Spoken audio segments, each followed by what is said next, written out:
everyone, thanks for stopping by. Today we're having chili cheese dogs. Cincinnati style chili with bite-sized pieces of hot dog, biscuits, and plenty of cheese. Stay with me, I'll show you how to do it. First we're going to make our homemade chili. In a pot, add some water or beef stock, chopped onions and garlic. Stir that around and we want to simmer this for about an hour.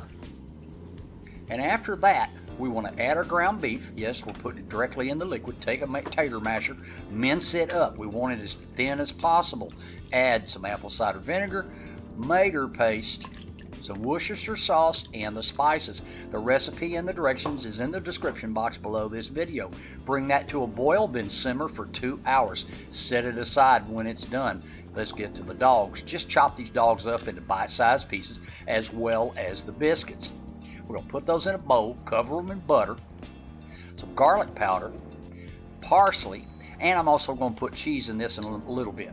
Alright, add your chili to a skillet, top it with your bite-sized dogs, give it a stir, and then place your biscuits on top of that.